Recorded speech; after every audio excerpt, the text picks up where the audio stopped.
Yeah, that's the title of the video. Here's why.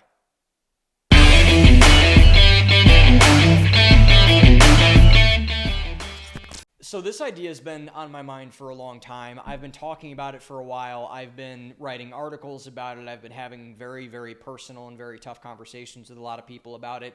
And really what this comes down to is that this is maybe my favorite scene in Fight Club, which is really saying something because I love the entire movie. But Tyler Durden, Brad Pitt's character in that movie, gets into a speech at the start of Fight Club about how basically every person that goes to Fight Club has been somehow screwed over by society in some way or another.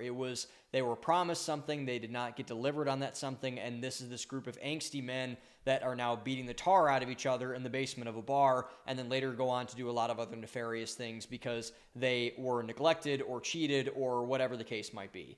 And I think this has happened, and why that movie still strikes a chord to this day is because I think that this attitude, this kind of posture by the parents in our society, by the caregivers in our society, by the institutional leaders in our society, has the same posture towards it. They were promised to do a bunch of things for people, and this is not saying that you shouldn't go out and get your own in life, because you definitely should. You need to. I would not recommend leaning on anyone else to provide you with income, a job, hope, opportunity, whatever the case might be. But there is some truth to that. There are people that have made promises to you, that have lied to you in many, many different ways and have not fulfilled and come through on those promises. And so there is something where it's a bit of a backlash to the established order of things. You see this in the political movements that are dominating our culture now, the type of movies that are dominating our culture now. And is a lot of that ugly and gross and not fun? It is, certainly. But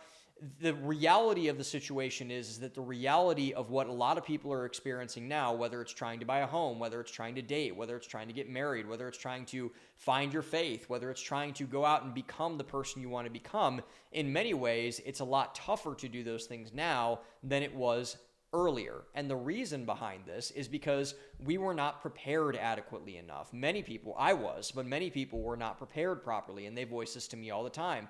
I was never told that life was going to be hard. I was never told that you need to work hard. I was never told that this degree would be bullshit. I was never told that me doing these actions would have an adverse effect on my life. And this blows my mind. It really blows my mind, because in study after study of human behavior, of human psychology, you see that the number one factor to a successful life, the number one factor towards where you end up going, is your own decisions. It is what you choose to do and what you overcome in your choosing to overcome by doing the decisions that you choose to do that will determine where you go in life. That is the number one priority. And yet people have been fed this line of garbage that has said that doesn't really matter at all, that it's going to be this, that it's going to be this, that it's going to be whatever. And this is done, I at least I think, and it might be wrong, but I think this is done with good intentions in mind. I think it's done with good intentions in mind. But that said, good intentions really at the end of the day don't mean anything. They don't mean anything at all, because good intentions at the end of everything are just intentions. They're just intentions. They don't have what you need to do in order to be successful in the back of your mind in your life. They don't have it in the back of your mind. And so what this leads to, what we realize about this, is that good intentions are only good if you live with intention beside them. My pastor had a sermon recently that says this too. You do not need good intentions to succeed. You need intention to succeed. You need to be taught intention versus having good intentions. Good intentions can be had by everybody, but living with intention is far more rare. And that's what we're missing in our culture today. We're missing intentional people doing intentional things for intentional reasons.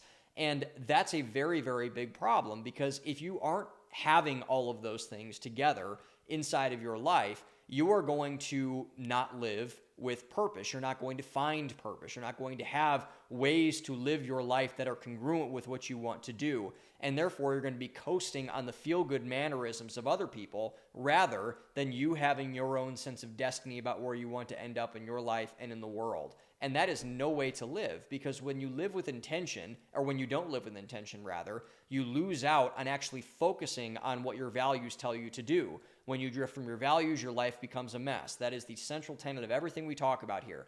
Value-driven lifestyle, value-driven personal development, which is why I've created Value Economics Academy. It's why I've written books on the subject. It's why I will keep writing books on the subject, because it's important. It's the most important thing you can do, is live with a value-driven intention about your life. You create your own intent. That is the bottom line. You make the decisions. You have the ownership. You have the agency. You need to work at building yourself into a person that can live as an intentional, sovereign, free individual. You cannot be told what to do by everybody. It's failed enough, and it will fail you if you don't take ownership of it. So what does that look like? You need to start developing intentionality about your life, making better decisions, hanging out with better people, doing something that will get you away from the good intentions people and starting to live with your own intentions. You cannot live off the intentions of others. It's a very, very bad way to live, because other people are not you. They don't share your values. They don't share where you want to go inside of your life. And when that happens to you and you listen to these people, it will not give you an element of success, because only you can determine where you want to go. Only you know yourself fully. Only you know where you need to go.